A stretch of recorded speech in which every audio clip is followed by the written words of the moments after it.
sejam bem-vindos a mais uma análise das obras de leitura obrigatória cobradas então pelo vestibular da Unicamp de 2022 e também de 2023. Então, antes da gente começar, já vou pedir para que, caso você não seja inscrito aqui no canal, que você faça sua inscrição, que você ative a notificação aqui no sininho, porque daí toda vez que a gente publicar conteúdo novo, você é notificado e assim você não perde nenhum dos nossos conteúdos. Então vamos lá. A obra escolhida de hoje é a obra intitulada Tarde, do Olavo Bilac. E antes da gente falar sobre a obra em si, a gente vai falar sobre o movimento literário, que é o que eu sempre faço aqui nas minhas obras comentadas todas com vocês. Então, o que acontece? Nós estávamos falando há um tempo sobre as obras que representam o realismo, sobre as obras que representam o naturalismo, e agora, na sequência, a gente vai falar do parnasianismo. Normalmente, em aula, eu costumo dizer que existem 5 movimentos literários que são contemporâneos, que ocorrem mais ou menos na mesma época aqui no Brasil. Então, quais são eles? Terceira fase do romantismo, o realismo, o naturalismo, o parnasianismo e o simbolismo.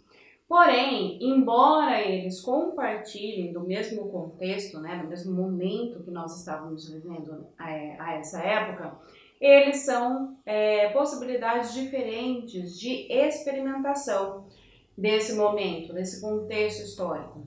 É como se nós falássemos da seguinte maneira: existem 5 perspectivas diferentes que analisam o mesmo momento histórico, o mesmo momento que as pessoas estão compartilhando. E é exatamente isso mesmo que ocorre. Então, lá no romantismo a gente vai encontrar suas peculiaridades, no realismo a mesma coisa, no naturalismo a mesma coisa, parnasianismo e simbolismo.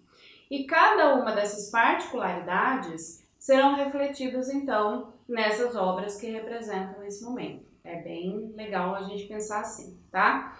É uma obra que normalmente as pessoas leriam assim, por livre e espontânea vontade? Possivelmente não. E também há muita especulação a respeito do porquê que a Unicamp então trouxe, essa cobrança aí de leitura, ainda mais nesse momento que nós estamos vivendo. Eu acredito que eles tenham pedido, introduzido a obra aí nesse rol, das demais obras, justamente por ser uma visão muito diferente daquela proposta, por exemplo, pela obra do Machado de Assis, ou ainda mesmo pela obra do Raul Pompeia, que nós comentamos já, ou ainda mesmo pela obra dos Racionais, então a gente tem uma oposição, vamos dizer assim, dentro dessa obra aqui, em termos de estar alheio ao contexto, de não compartilhar dos mesmos ideais da época. Então, por exemplo, quando a gente leu o Ateneu, a gente tem aqueles caracteres ali típicos, então, a respeito do contexto, da abolição dos escravos, da proclamação da República e tudo mais. A mesma coisa quando a gente leu Bons Dias, as crônicas, então, do Machado de Assis. E a mesma coisa com a Lígia Fagundes Telles, da gente falar, claro que não é o mesmo contexto, porque é outro momento histórico, mas desse posicionamento contrário às questões políticas, às questões sociais, às questões econômicas da época.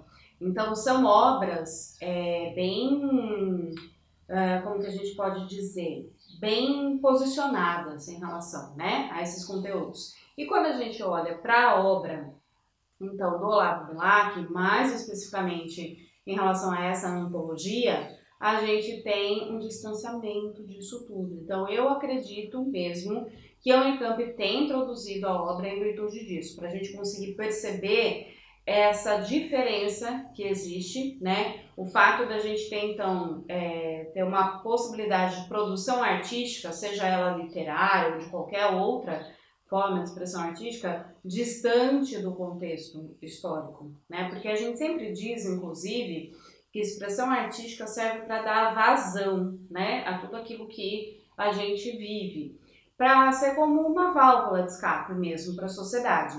E quando a gente olha para uma obra como essa, a gente vai verificar que essa válvula de escape está muito distante, então, daquelas questões sociais.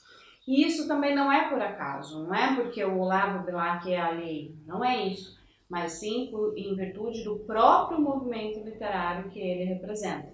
Então é sobre isso que a gente vai falar inicialmente, tá? Então, lembrando lá das aulas de literatura, da sequência dos movimentos literários que você já aprendeu, você com certeza vai resgatar a informação de que o parnasianismo é aquele movimento literário, então, que se destaca dos demais em virtude do posicionamento de que a expressão literária é uma expressão artística para os parnasianos. Ela não pode servir para eles como uma forma de explicação social, como uma forma de explicação comportamental, como uma forma de expiação até política. Por quê? Porque já existiam as ciências específicas para tais tarefas na época. Então, é como se fosse uma retomada de consciência artística, da classe artística para os parnasianos, no sentido de que, olha, já existe, por exemplo, a psicologia, já existe a psicanálise, já existe a psiquiatria, já existe até o início, né, do que era a sociologia, a filosofia já existia há muito tempo, sem dúvida, né? Então, essas ciências todas já estão aí à disposição da humanidade para essas explicações. A expressão artística é para a gente ter o gosto pela arte, simplesmente, não para a gente ficar cutucando aí essas questões sociais, assim como ocorreu durante o naturalismo, por exemplo. Lembram que a gente falou a respeito dos romances de laboratório?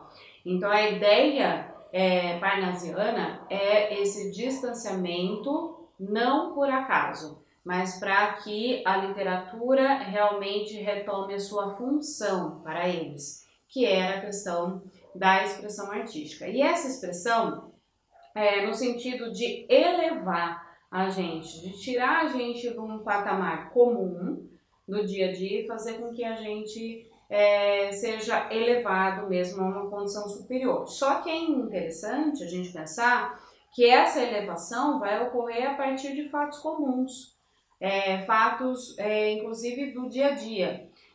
Eu já comentei aqui com vocês, eu vou repetir. É interessante a gente verificar também que dentro da expressão artística, de uma forma geral, tudo é muito cíclico.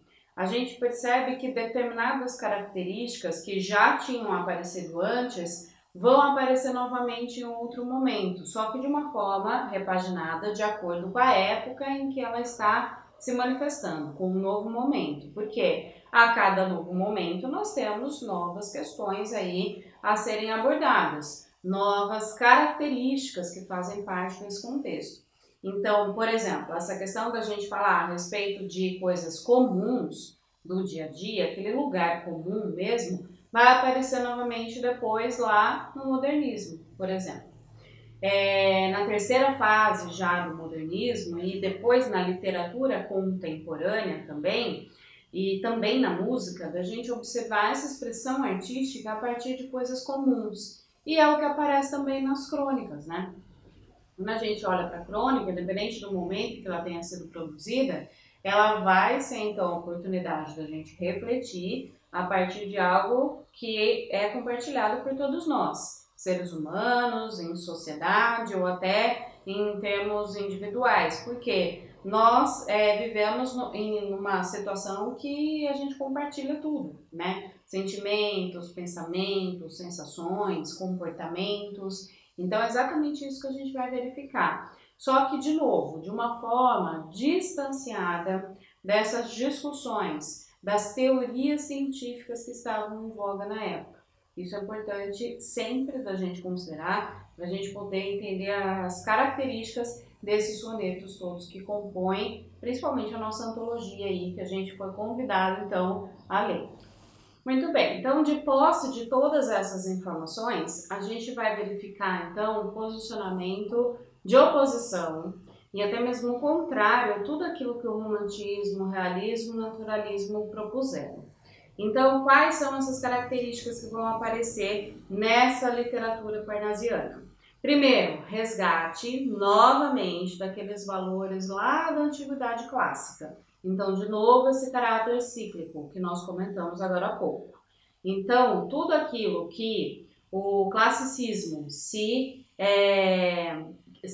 que o classicismo resgatou, desculpa, de informações lá da antiguidade clássica, em termos de características literárias, e depois novamente o arcadismo, a gente vai ter a retomada desses valores, no sentido de fazer com que essa expressão literária seja a expressão da arte pela arte. Inclusive é comum também a gente associar, né? Parnasianismo, aquele movimento literário que expressa a arte pela arte. O que é isso então?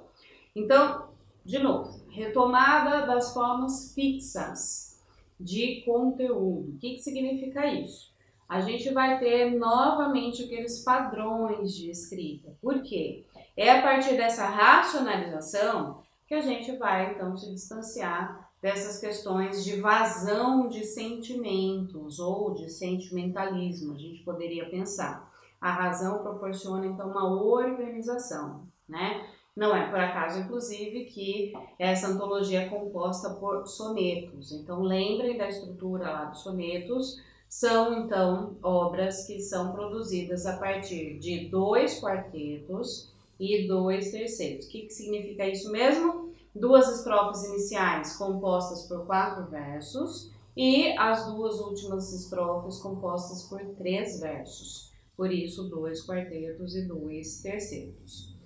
Esses versos, ou eles serão decassílabos, lembram que é inclusive o que inaugura, né, o classicismo, então é a metrificação do verso em 10 sílabas poéticas, ou eles serão alexandrinos, que serão os versos então com 12 sílabas poéticas.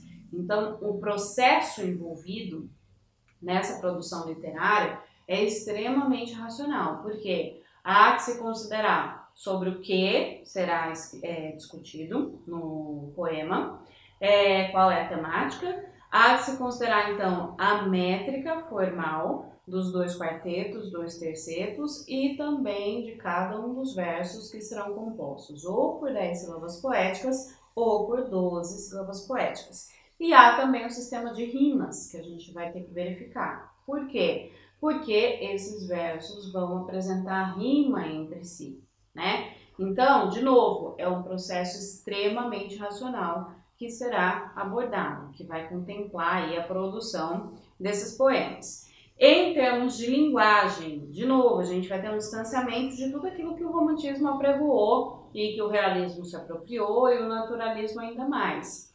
Essa linguagem vai ser elaborada, vai ser muito apurada. Por quê? Porque a ideia é justamente a da produção de arte. Aquilo que vai ser contemplado, aquilo que vai ser, inclusive, enaltecido, né? Não é simplesmente, vou falar sobre sentimento, sobre comportamento, sobre questões sociais. Não, eu vou trazer, então, um trabalho de lapidação com as palavras. Inclusive, eles próprios, os próprios poetas parnasianos, se colocam na condição de ourives ou de artistas plásticos nesse trabalho com a palavra.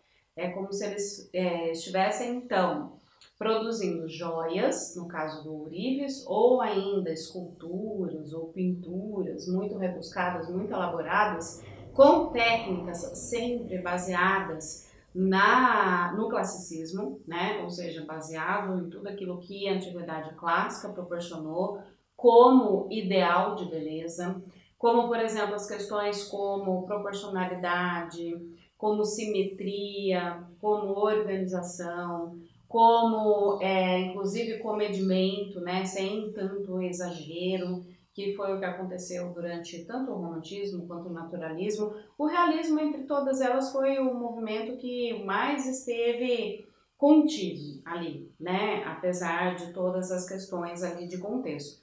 Mas, em termos de linguagem, principalmente quando a gente analisa a obra do Machado de Assis, tudo muito contido. Agora, o naturalismo não. O naturalismo traz para a gente a abordagem de termos chulos até, dependendo da obra que a gente for analisar. Então, o que a gente vai encontrar no parnasianismo? De novo, uma oposição a tudo isso. Então, um rigor formal vai ser estabelecido, tanto em termos de conteúdo, de forma, quanto inclusive das palavras que são utilizadas. E isso faz, inclusive, com que essa leitura seja muito pouco atrativa para agora, para esse momento que nós estamos vivendo. Por quê? Pode ser que você tenha se deparado com palavras que você nem conheça o significado. E aí, ou teve que recorrer ao dicionário, ou simplesmente optou por, deixa para lá, vou passar por cima do significado disso. Então, há um preciosismo vocabular. Esse é um termo muito frequente, utilizado em relação às descrições das obras parnasianistas, que são justamente essa questão do preciosismo vocabular. A escolha de palavras que realmente sejam bem elaboradas, que denotem uma estrutura completamente diferente, um trabalho mesmo com a língua e, inclusive, um trabalho árduo, né? Demonstra que o poeta realmente teve que se debruçar sobre aquilo. A gente também tem a utilização das rimas ricas, lembram sobre o que significa isso? As rimas ricas são as rimas produzidas a partir de palavras que sejam provenientes de classes gramaticais diferentes. Então, é muito difícil a gente ter, dentro das obras parnasianas, as rimas compostas, por exemplo, só por substantivos, ou só por adjetivos, ou só por verbos, porque esse seria um trabalho muito fácil, qualquer um poderia fazer. E aí é interessante porque quando a gente olha para um pouquinho adiante, lá nos movimentos de vanguarda europeia, o dadaísmo surge justamente para anular tudo isso. Naquele sentido de que não existe trabalho numa produção de um poema. A gente poderia simplesmente, lembram desse poema do Tristan Tzara? Da gente recortar palavras a esmo de um jornal, de uma revista, seja do que for, e misturar essas palavras todas, jogar num saquinho, chacoalhar e ir tirando palavras sem sentido nenhum de dentro desse saquinho e a gente já teria ali a produção de um poema. Vejam, o parnasianismo é justamente, de novo, a oposição disso tudo. É o rigor, é a técnica, é o conhecimento acadêmico, é o preciosismo, é o trabalho propriamente dito. Então eles se colocam, de novo, vou repetir isso, na condição de artistas supremos nessa fabricação, nessa realização dessas obras de arte. E aí você pode pensar assim, puxa, então vai ser uma coisa fabulosa, fantástica que vão trazer pra gente. E aí, de novo, a gente vai fazer a observação de que essas produções são de acordo sempre com o lugar comum. O que significa isso? Aquilo que é comum a todos nós, observações que possam ser comuns a qualquer um de nós, sem que você seja um gênio absoluto da arte, para você ver. Que é exatamente o que os artistas renomados, por exemplo, das artes plásticas, produziram pra gente, né? Observações a respeito de coisas comuns, sejam paisagens, sejam pessoas, sejam situações, tudo isso que foi representado pra gente de forma extremamente meticulosa, trabalhada, elaborada, foi a partir de observações comuns que qualquer um de nós possa fazer. Então, justamente para que esse lugar comum não se transforme em sentimentalismo, esse lirismo, então, vai ser comedido justamente para a gente não ter a possibilidade de classificação de acordo com o romantismo, ou mesmo realismo, ou naturalismo. Então, a gente vai ter, no lugar do sentimentalismo, um lirismo. E dentro dessa questão amorosa, o lirismo vai ser representado para a gente como um lirismo sensual. Por que eu estou falando isso? Porque pode ser que você se depare com um poema em que há essas descrições em relação à figura feminina, e aí você de imediato já seja remetido à ideia do amor, do sentimento, mas não é essa a ideia. A ideia é apenas a questão da abordagem sensual, sem que haja a expressão lá do sentimentalismo. E é isso que vai ocorrer em todos os poemas aí dessa antologia. A antologia nada mais é do que uma reunião de poemas que sejam muito representativos de determinado autor, de determinada época em que ele tem escrito. É uma publicação póstuma, inclusive. Ela só ocorreu após a morte do Olavo Bilac.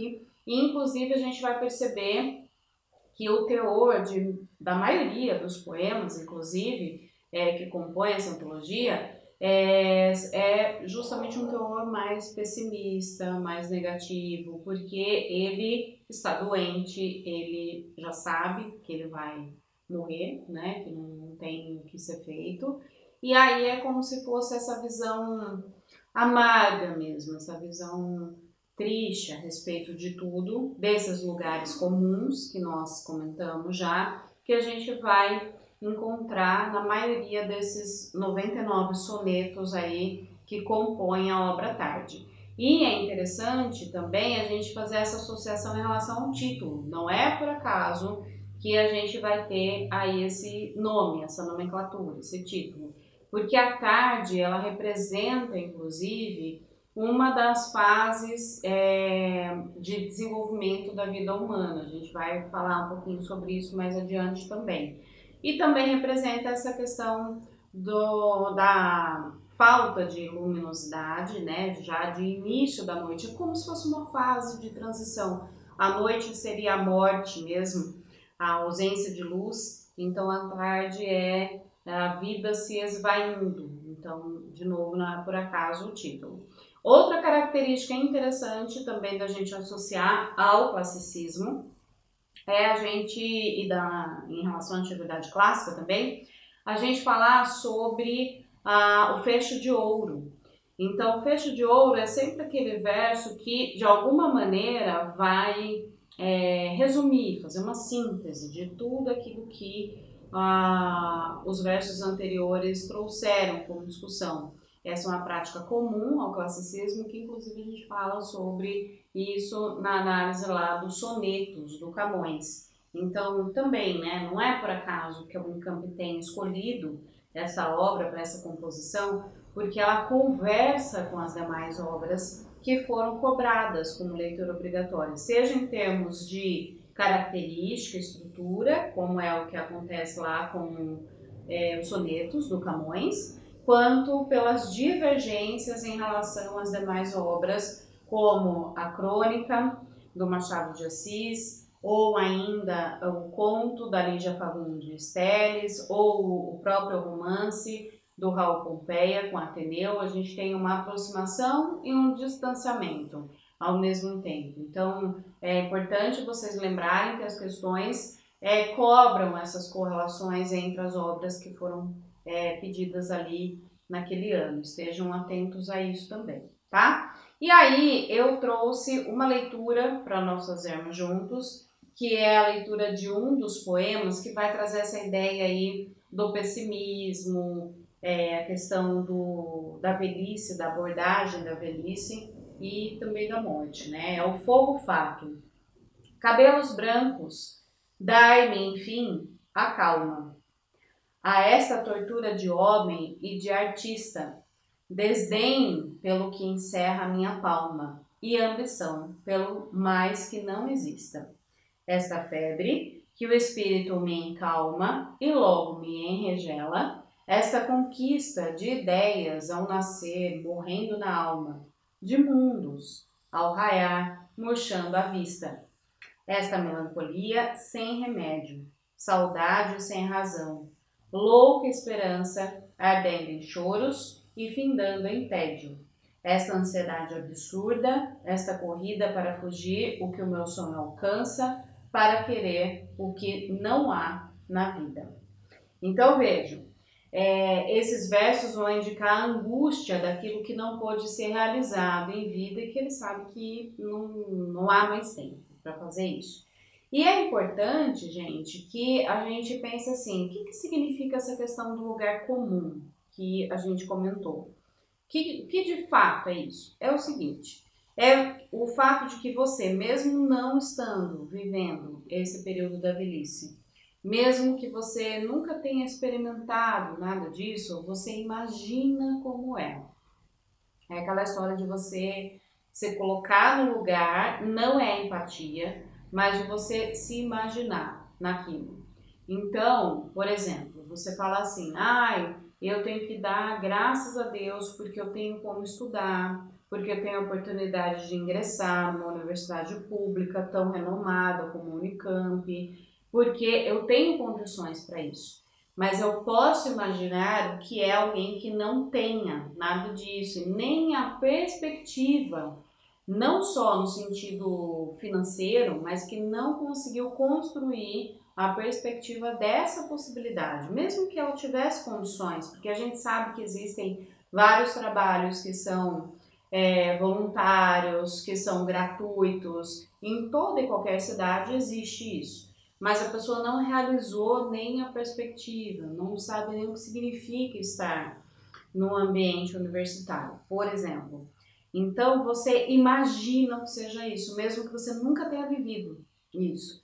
Esse é o lugar comum. E aí quando a gente lê um soneto desse, um poema desse, você logo é remetido a esse lugar comum. Então são aquelas sensações, emoções, comportamentos que todo ser humano compartilha. Por quê? Porque é inerente à condição humana. É comum a todos nós determinados comportamentos, determinados sentimentos, determinados pensamentos. E é justamente isso, então, que esses poemas vão abordar. Então, muito embora você talvez tenha esse obstáculo a ser superado em relação ao vocabulário, em relação ao estilo, né? Porque a gente também não está muito habituado à leitura do texto em verso, você reconhece o que está sendo trazido ali para ser discutido. Não são assuntos que não façam parte da sua vida, do seu contexto como ser humano. Isso é importante, tá? E aí, de novo, muito diferente daquilo que a gente vai observar como discussão numa obra naturalista, por exemplo, numa obra realista e tudo mais. Então, embora ele seja da mesma época, então, dos demais poetas, dos demais movimentos literários que vão abordar as questões abolicionistas, como a gente vê lá nas crônicas Bons Dias, ou mesmo da questão republicana, nenhum desses temas vai aparecer nas obras do Olavo Bilac. Por isso essa ideia de alheamento, né? Parece que ele está alheio a tudo isso. Não é em virtude, não a pessoa dele, mas em virtude do próprio movimento literário. A característica do movimento literário é essa. Então não dá para a gente julgar o autor ou julgar a pessoa. Nossa, que pessoa fora do tempo. Assim como depois, né? Quando a gente observa a história do nosso país, durante a ditadura militar, nós tivemos, por exemplo, representantes da música popular brasileira totalmente alheios, entre aspas, em relação àquilo que estava ocorrendo. Então, os festivais, por exemplo, de música, trouxeram ou traziam as músicas de protesto e as músicas que eram classificadas como iê, iê, iê, da turma lá do Roberto Carlos e companhia. Nenhuma daquelas letras do Roberto Carlos, da Jovem Guarda, trazia alguma referência ao contexto em que nós estávamos inseridos. Totalmente diferente das músicas de protesto, como por exemplo, do Chico Buarque, do Caetano Veloso, do próprio Gilberto Gil, dos Mutantes, muito diferente, então, mas eles eram contemporâneos, eles estavam produzindo arte ao mesmo tempo aqui no Brasil. É a mesma coisa que a gente olha, então, quando a gente olha, para esse momento literário aí. Muito bem, quais são os temas comuns da poesia aí do Olavo Bilac? São temas bem rasos, bem superficiais, bem clichês, inclusive também porque ele é um poeta muito consumido à época dele, claro que não agora. Ele é um poeta que representa a Belle Époque, então ele é o poeta modinha da época, o poeta que cai no gosto mesmo do público. E em virtude desse consumo da sua obra, ele vai abordar temas de forma muito plástica, para fazer justamente com que esse público seja agradado e que consuma ainda mais a sua produção. Então são temas como, por exemplo, o nacionalismo, são temas como exaltação à nossa própria língua, com essa questão do rigor, né, vocabular, do preciosismo vocabular, e também até em relação à música brasileira. Só que isso, de novo, de forma extremamente superficial, plástica mesmo, no sentido de agradar o público o tempo todo. Até por isso também que possivelmente ele não abordava esses temas mais polêmicos, como a abolição ou ainda a questão da república. Então, para não virar algo polêmico e para talvez não ter um consumo da sua obra, ele tem a adoção desses temas mais superficiais. Dentre esses poemas, então, aí, reunidos como a obra Tarde, a gente vai ter, na maioria deles, essa questão do pessimismo, que eu falei, essa questão da velhice, essa questão daquilo que poderia ser e não foi, né, em virtude do tempo ter se esgotado. Esse lamento mesmo de querer realizar mais coisas e não ter mais tempo para isso. Então, temos mais algumas leituras aqui para fazermos juntos também. Vamos lá, nós faremos então a leitura do poema chamado Consolação.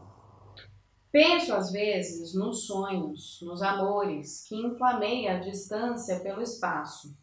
Penso nas ilusões do meu regaço, levadas pelo vento a alheias dores. Penso na multidão dos sofredores que uma bênção tiveram do meu braço. Talvez algum repouso ao seu cansaço, talvez ao seu deserto algumas flores. Penso nas amizades sem raízes, nos afetos anônimos dispersos, que tenho sob os céus de outros países. Penso neste milagre dos meus versos, um pouco de modéstia aos mais felizes, um pouco de bondade aos mais perversos. Então, de novo, aquela questão do lugar comum, né? Da gente não ter nada de muito sentimento, de muita emoção sendo trabalhada, mas aquilo, de novo, que todo mundo imagina, aquele lugar comum, né? Que a gente consiga imaginar. Tem um próximo chamado Abstração. Há no espaço milhões de estrelas carinhosas, ao alcance do teu olhar, mas conjecturas, aquelas que não vês, ígneas e ignotas rosas, viçando na mais longe altura das alturas. Há na terra milhões de mulheres formosas, ao alcance do teu desejo, mas procuras as que não vivem, sonho e afeto que não gozas, nem gozarás, visões passadas ou futuras. Assim, numa abstração de números e imagens, vives. Olhas com tédio o planeta ermo e triste, e achas deserta a escura, a abóbada celeste. E morrerás sozinho, entre duas miragens, as estrelas sem nome, a luz que nunca viste, e as mulheres sem corpo, o amor que não tiveste. Olha aí de novo o pessimismo trazido. E interessante a gente pensar desse fecho de ouro, né? Que é a visão dessas duas imagens, as estrelas sem nome e invisíveis e as mulheres sem corpo, então que fazem com que ele esteja sempre sozinho, né? Na solidão. Fechamento de ouro, então, para ser a síntese de tudo aquilo que foi dito antes, que é aquela característica bem clássica também. E algo importante que eu não mencionei ainda é o fato da gente ter a presença de algumas figuras de linguagem. Embora exista sempre essa preocupação do preciosismo vocabular, a gente vai encontrar a presença, então, de figuras de linguagem. Mas quais figuras? As figuras que são fonéticas. Lembram quais são elas? A aliteração, que é a repetição, então, de fonemas consonantais, né? E a assonância, que é a repetição dos fonemas vocálicos. Lembrando que é fonema, ou seja, representação sonora. Não necessariamente a gente vai encontrar a repetição das mesmas consoantes, mas do som produzido por elas. E a mesma coisa ocorre com as vogais. Por que eu estou falando isso? Porque dependendo da consoante, você pode ter consoantes diferentes produzindo o mesmo som. Por exemplo, S e Z. As vogais, a mesma coisa, você pode ter vogais diferentes produzindo praticamente o mesmo som, como E e I, por exemplo, tá? São só exemplos bem simplesinhos aí para vocês lembrarem, tá? Então fiquem atentos, porque as aliterações e as assonâncias vão aparecer com frequência também. Como eu havia dito também, a gente tem a referência às fases da vida humana, né? Que inclusive é retomada de uma referência, aliás, à obra do Dante Alighieri. A gente tem então a questão da juventude, da maturidade e da velhice. E em cada uma dessas fases a gente vai descobrir que os frutos são os mesmos, o resultado de cada uma delas vai ser o mesmo. Porém, o contexto em que elas estão inseridas, né, os atos ali envolvidos são diferentes de acordo com essas fases mesmo. Então, a gente tem aí, dentro desse contexto da velhice e da proximidade com a morte, essa questão da tarde, como eu disse antes, da gente ter o ocaso, né? A gente ter o pôr do sol, a gente ter a diminuição da luz e, com isso, a gente ter essa sensação de finalização, tá? Queridos, então eu espero que vocês tenham gostado dessa nossa conversa. Para finalizar, a gente só vai fazer a leitura do último dos sonetos juntos. E aí eu espero que vocês estejam aqui no próximo encontro com a nossa próxima obra, em que a gente vai fazer essa análise, que a gente vai estudar um pouquinho juntos. E espero que vocês façam a inscrição aqui no canal e ativem a notificação aí no sininho para que vocês não percam nenhum dos nossos conteúdos, tá bom? Então vamos à leitura do último. Sinfonia. Meu coração, na incerta adolescência, outrora, delirava e sorria aos raios matutinos. Num prelúdio incolor, como o alegro da aurora, em sistros e clarins, em pífanos e sinos. Meu coração, depois, pela estrada sonora, colhia a cada passo os amores e os hinos, e ia, de beijo a beijo, em lasciva demora, num voluptuoso adágio em harpas e violinos. Hoje, meu coração num scherzo de ânsias arde, em flautas e oboés, na inquietação da tarde, e entre esperanças foge, e entre saudades erra, e heróico estalará no final nos clamores dos arcos, dos metais, das cordas, dos tambores, para glorificar tudo o que amou na terra. Então, olha só, a gente tem uma despedida, né, em forma de sinfonia aí, por esse soneto, e que tem a mudança, inclusive, dos temperamentos da música, do ritmo, né, da música. Então, o adágio, a juventude, aliás, o prelúdio, né, o allegro é a infância, o adágio é a juventude, a velhice é o scherzo. Então, a gente tem, quando a gente analisa a estrutura de uma música clássica, de novo, fazendo referência à música clássica, porque a gente tem a retomada da arte clássica. Aquilo que é mais vivo, mais agitado, né, mais sonoro, é a infância. Aí a gente tem algo bem agradável, que é o adágio, a juventude, e por fim algo mais pesado, que é a velhice. E a morte é marcada então por essas músicas, né, dos instrumentos, e que vai glorificar aí tudo que ele viveu, tá? Então, de novo, espero que vocês tenham gostado da nossa conversa. Até o nosso próximo encontro. Um beijo, bons estudos. Tchau, tchau.